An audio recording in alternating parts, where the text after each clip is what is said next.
ఎనిమిదిలో అతను YCP MLA. అవును, ఏది వైసీపీ మాజీ ఎమ్మెల్యే ఆయన. అది కాదు, ఈ జంబులయ్య 2018 నుంచి వైసీపీలో ఉన్నాడని చెప్తున్నారు.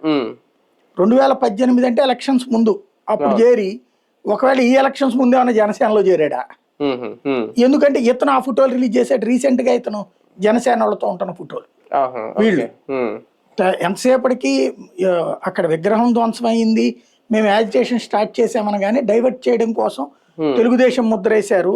ఇదే తెలుగుదేశం వాళ్ళు జనసేనలో కలిపి మాకు వైసీపీ వాడని ముద్ర వేశారు, మా విగ్రహాన్ని మేమే కూలగొట్టుకున్నాం అని ముద్ర వేశారు. ఎవడన్నా మా కార్యకర్త మా విగ్రహాన్ని చేస్తాడా? ఆ మాట వాస్తవం. వాళ్ళ విగ్రహాన్ని వాళ్ళు ఎందుకు చేస్తారు? ఇంకొకటి, ఒకవేళ నిజంగా ఒక కుట్రగా చేయాలనుకుంటే రాష్ట్ర వ్యాప్తంగా ఒకేసారి 25 చోట్ల 30 చోట్ల విగ్రహాలు కొట్టి అప్పుడు ఇదిగో రోడ్డు మొత్తం రచ్చరచ్చ చేయాలి, అదొక టెంపో. అలాంటిది చేసే అలవాటు వీళ్ళకి ఇంతకు ముందు కూడా లేదు ఎప్పుడు కూడా.